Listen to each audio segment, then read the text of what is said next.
Secretary Arne Duncan, it's great to be here with you. Thank you. We were just talking about his long legs and how they're going to reach the front of this platform.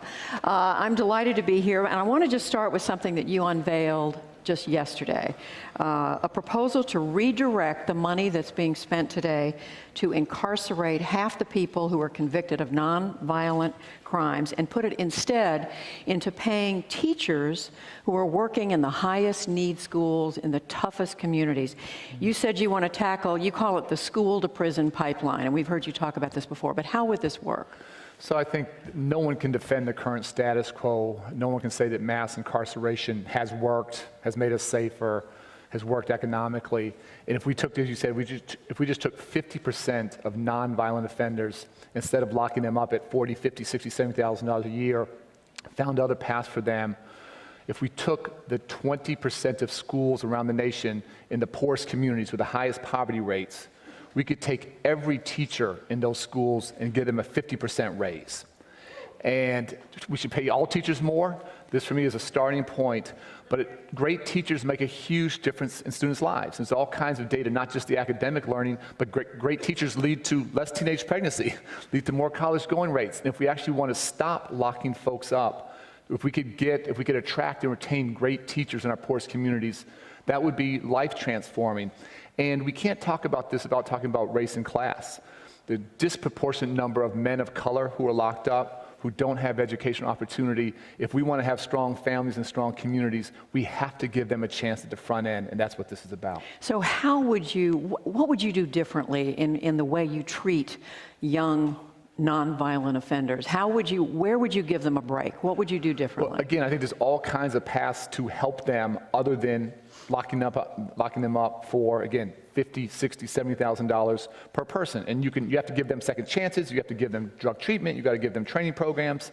But at the end of the day, the vast majority end up going back to jail. We're not helping to prevent more crimes. And the cost to society is staggering. It's hard to go back to taxpayers for more resources these days. But if you could take $15 billion and stop spending it on penitentiaries and prisons and spend that on great teachers and create an incentive structure to have those great teachers work in our most challenging communities, again, it would change everything. It would change everything. Well, I want to make teaching in tough communities the pinnacle of an educator's career rather than something to escape or to avoid altogether. Well, let's bore down for just a second. I mean, you're saying just paying teachers more is going to make the difference in the lives of these young people. I mean, make that connection for us. Great teachers, all kinds of research, great teachers not only add months of additional learning every single year for students.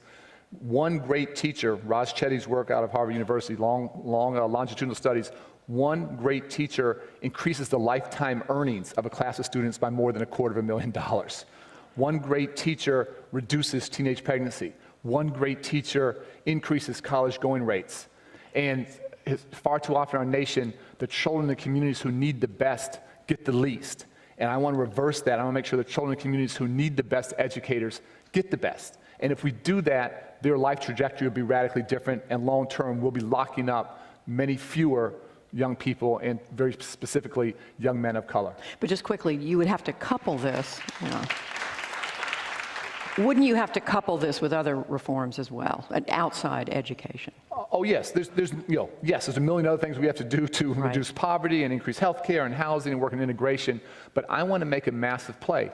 Great teachers transform young people's lives. And today in our nation, we have very few incentives and lots of disincentives for the hardest working, the most committed teachers and principals to work in our most underserved communities, be that inner city urban or rural or remote or Native American reservations. I want to challenge that status quo full on. I want to flip that on its head and do everything we can to attract and retain great talent in the communities where we need it the most. Let's talk about another innovation, Secretary Duncan. This one that you've been talking about, this one's in higher ed. This is the idea of giving young people what you call micro-credentials. What do you mean by that? How would that work? Well, historically in higher education, what's been fixed was time and location. You went to a lecture hall like this at 10:30 on a Tuesday and sat and listened. And that needs to become variable, not fixed. And young people, folks returning to the world of work, single moms trying to climb the economic ladder, need to be able to learn anything they want, anytime, anywhere. So having the chance to earn credentials in a portable way, have them stackable over time. We all need to be lifelong learners. This idea of sitting in a class for 9 months to learn this just doesn't fit the reality of what our students are looking for today. The average college student today is non-traditional. They're older, they're working, they may have kids, and the traditional is becoming the not traditional. And we have some folks in the higher ed space moving very, very rapidly to meet that need of both folks who want to learn and also employers who are looking for folks with more skills.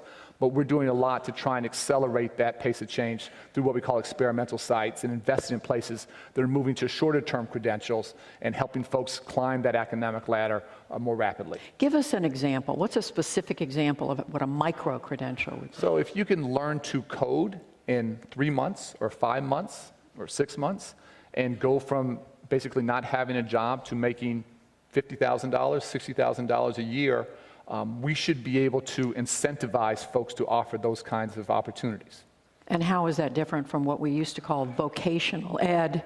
And it's different from, you know, the idea of getting it's clearly different from the idea of getting a 4-year college education. So we need to, again, whether it's technology or advanced manufacturing or green energy, there's a whole set of new jobs and fields emerging where short-term training can lead to real dividends. And I worry a lot about the lack of economic mobility, the lack of opportunity for folks to, you know, retrain and retool and get jobs for the new economy. And if we can be much more nimble in whether it's a 3-month program or 6-month program, historically we fund, you know, year-long programs or 4-year degrees or whatever, and that still has a very, very important place. But we just have to be much more entrepreneurial, much more innovative, much more flexible, and our resources drive a lot of this. So if we can get more resources to places that are thinking differently and can help people more quickly get on their feet and get a higher paying job, we need to incentivize that rather than have our money be stifle that innovation. Now, we know the administration had set a really ambitious goal of raising the post-secondary degree attainment rate to 60%. That's still a long way off. I guess my question is this partly an acknowledgement that this was a whole lot harder to do than you expected going in? They're related, but it's actually not quite the case. This is just a reality of we have a new economy. And today's learners look very different than the learners from 10 or 20 or 30 years ago. And yes, we do need to lead the world in college completion rates. We did one generation ago. 11 other countries have passed us by. We're now 12th. That's not a badge of honor. What is the rate right now of college? 40-ish, and we have to go from 40-ish to 60. So we have a long way to go. And in a globally competitive economy, high-wage, high-skilled jobs are going to go to the nations with the most educated workforce. And I want that to be the United States and not other countries. And so we have to continue to innovate. We have to continue to get better faster than we are. We're very pleased that high school graduation rates are at all-time highs. Dropout rates are down significantly. We hope over time that translates to higher completion rates. But again, other countries are moving faster than us, so I feel a real sense of urgency here. Secretary Duncan, you've also spent a good deal of your time focused on the college debt crisis in this country, the higher ed debt. You've talked about a number of ways to deal with that. One of them has to do with creating income-based loan repayment plans. This is now getting a lot of, as you know, a lot of political pushback. Explain what you would like to do in that arena. How does it work, income-based repayment? Well, I will come to that, but it's sort of a bigger issue. So first, going to college is the best investment long-term that anyone can make in their future and in their family's future. So that part is true. It is also true that for too many young people, college costs too much. It's also true that some folks are starting to think college is just for wealthy people, not for people like them. And that's a real concern to me. That's a real worry. So we have to take this on in a number of different ways. There's not one answer. One is we want to make community colleges free. That's America's College Promise plan. And that's not the President's plan or Arne Duncan's plan or a Democratic plan. That comes from Governor Haslam, who's a Republican governor in Tennessee, who has opened up community colleges to his state. And it's very early, but just extraordinary interest. And Judy, the recognition there is that today a high school diploma is important, but is insufficient for getting a good paying job. And we actually want to make pre-K, because early childhood is so hugely important, pre-K through 14 the norm. K-12 served us pretty well for the past century. It is insufficient going forward. So if we could make community college free, that would do a huge amount to reduce debt. Secondly, the worst debt is debt you get when you don't get a degree. And we have to do so much more to challenge universities. Yes, access is important. We've done a huge amount to increase access and huge increases in Pell Grants. But we have to make sure it's not about just access, it's about completion. And some universities take that mission very seriously. Some do a great job with Pell Grant recipients and English language learners and first generation. Others don't do. And the worst situation is getting that debt without having a diploma. Income-based repayment simply says that we will index your repayments to your income. So if you work in a legal aid clinic or you're a social worker or a teacher, you'll pay less than if you're an investment banker. We just think it's the right thing to do. There's been significant uptake in that. There are more people, like 5,000 folks every day are signing up. It's not the right option for everybody, but how we help people manage their debt at the back end is something we have to continue to get better at. And what about the criticism that we're hearing from a number of folks in the Congress and elsewhere, that what this does, though, in part, is it gives colleges the opportunity, once again, to raise tuition? So what we've also tried to do, so there's many legs to this stool, so we need to continue to invest. The other thing we've tried to do is provide maximum transparency to young people around not just one-year costs, but four-year costs and graduation rates. We put out recently the college scorecard that's had 5 million views just in the past couple weeks. And historically, this has been very, very opaque. It's been hard to navigate. So the more we can empower young people and their families to make good choices, that's going to force the marketplace to adjust and change. And so we need to play. We need to better empower young people and families to make good choices. Universities have to do a better job of containing costs. And while there are examples of that, I've talked to a number of college presidents recently who have not just kept tuition flat, some are cutting tuition 20, 30, 40% because they're mission driven. So they're very interesting exceptions to that rule. And then finally, we have to challenge states to reinvest in higher education, because when states walk away from their investment, universities jack the tuition up. So there are at least four legs to this stool, and we have to hold ourselves mutually accountable to making college more accessible, more affordable, and focus on success, completion, not just access. You are, in many ways, a hot topic in the media. There's probably more profiles done of you than any other cabinet secretary. I've been looking at. I don't think that's true. All right, well, I won't ask you who's competing with you.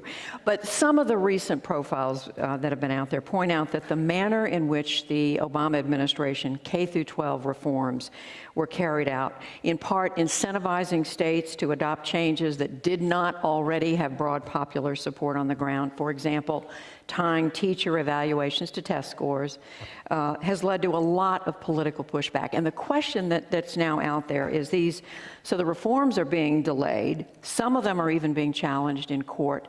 How concerned are you that the legacy, and not just the legacy, but what you've spent so much time working on, is now at risk? I don't want to blow through it. I'm actually much less concerned than maybe you or some of the others. It's so interesting. The media loves to focus on conflict, and I understand that might sell. What the media doesn't focus on is collaboration.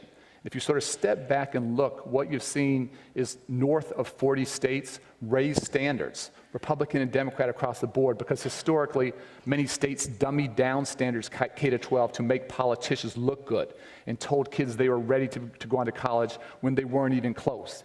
And they had to take huge amounts of remedial classes. So we've been lying to kids and families for decades. That is starting to stop.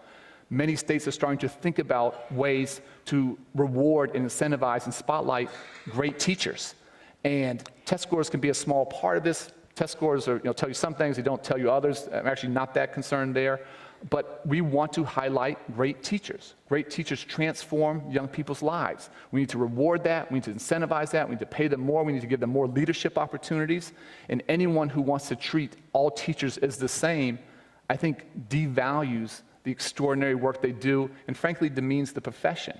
And so what you have is states around the country who are thinking differently about teacher and principal evaluation support, who are raising standards, who are turning around underperforming schools. This is another hugely underreported story, that part of the reason the graduation rate is up and dropout rates are down is we've invested $5 billion to turn around the lowest performing schools in the nation. Folks said that couldn't happen. It hasn't been perfect, but many schools are getting better. And so this work is hard. It is very significant change. It's being done imperfectly. Implementation is difficult, but the nation is moving in a very different direction. That short term will be rocky and bumpy, but long term puts us in a very different spot. If I could take one more second on it, Massachusetts, virtually every measure, is our highest performing state, K-12. In Massachusetts, about 30% of their high school graduates, not their dropouts, 30% of their high school graduates have to take remedial classes in college. And when that happens, no one wins. Students lose, they drop out faster, costs families more money, costs all of us as taxpayers more money because we're paying for non-credit bearing classes, and that's our highest performing state. So you start there, think about states 2 through 50. And so the goal is to increase graduation rates, to reduce dropout rates, but to make sure our high school graduates are truly prepared for college and careers. And the simple measuring stick there is they don't have to take remedial classes. But it's not clearly not all unfolding the way you had originally envisioned. I mean, states are doing it, as you said, in different ways. I think it's actually very much how we envisioned. Our honest hope when we started was to get maybe half the nation moving in this direction. And the fact that we have 40, 45, 46 states moving this direction actually wildly exceeds what we anticipated a couple years ago. Now again, different states are doing this with different levels. The implementation is the really hard part. There are different levels of success. Some are doing it better than others. We need to do a better job of partnering and helping.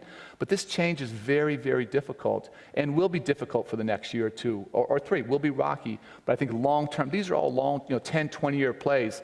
Massachusetts, with great controversy, raised their standards in the 90s. And what you saw over time was them rise to the top nationally. What we're trying to do is move the nation to the point that Massachusetts was, a couple decades ago. Well, this political pushback, and just quickly, this is the last question, it can also be seen in this effort to rewrite No Child Left Behind. You've got a lot of legislators, not all of them Republican, who not only they'd like to see federal testing requirements completely taken out. Right now, the proposals that are before Congress would take out those federal requirements on what to do about low-performing schools. I guess my question is can you repair these political relationships enough to keep the elements that you and the president think are most crucial to keep? So I think the political relationships are in much better shape than maybe what folks understand. We are actually proposing, just specifically on that, we're actually proposing a cap on testing in what we'd like to see in the rewrite of No Child Left Behind. We think there are many places that are testing too much and redundant and duplicative tests. We think annual assessments have a place, but just a place. It's not the be-all and end-all. The real challenge is we've had a dysfunctional Congress, and the law on No Child Left Behind has been broken for years. Unfortunately, Congress has been broken for years. We've partnered with states to provide waivers from the most onerous parts of the law. Again, partnered across the political spectrum, 42, 43 states, very underreported by the media because we're collaborating and working together. We hope Congress fixes the broken law. It is way overdue. I'm very concerned with Speaker Boehner stepping down that the odds of it being fixed went down, not up. And that's concerning for me because the law is broken and it is so far overdue. It's just sad to me that Congress is serving the American public and students and teachers so poorly. Why do you think the odds are down with his stepping aside? I think for this to pass, you need a strong bipartisan bill. And I think it's harder for whoever succeeds him to get to a bipartisan place. I hope I'm wrong. I'm not politically astute. Folks in this room are a lot smarter than I. But to get to a good bill that the president can support, it has to be a bipartisan bill that stays strong on accountability and helps us turn around underperforming schools. And I think it's difficult for the next leader. Again, I really, really, really hope and pray I'm wrong, but I think it's difficult for the next leader to work in a bipartisan way, given the pressure from the extreme right. I'm assuming you don't want to stick around to be education secretary for the next president, but tell me if I'm wrong. Now, my home's Chicago. Okay. So what should the priority be? We've only got a minute left for the next secretary of education, the next president in education. Well, I'm trying to start a conversation. Again, we have about 24 folks running for president, so lots of people who would love that job. Just a couple questions I wish folks in the media and all of us as voters would ask them. First, what are you doing to increase access to high-quality early childhood education? That's the best investment we can make. And again, relative to other nations, we have a dismal record. We're like 25th to 30th. It makes no sense whatsoever. So what's your commitment there? Secondly, what's your commitment to raise high school graduation rates, reduce dropout rates, make sure those high school graduates are truly college ready, and ultimately, what's your goal in terms of college completion rates? And if we just ask those 4 or 5 simple questions, what are your goals for each of these, and what's your strategy? What resources, political, financial, are you willing to put behind that? Everything else is just noise. Everything else is small ball. And we give political leaders a pass because we don't ask the simple questions that really give kids a chance in life. That's the conversation I'd like to see. Republican, Democrat, doesn't matter. Who's willing to be the education leader? Not the photo op person, not the kissing baby person, but the person who actually increases educational opportunity, particularly for the most disadvantaged in our nation. As I thank you to say goodbye, are you talking to any of these candidates? Are they coming to you for advice? We have good relationships with many, not with all. And again, it's not about us at all. It's just really how do we help lead the world in educational attainment? That should be, again, there should be nothing political, nothing partisan about that. Secretary Arne Duncan, thank you very much.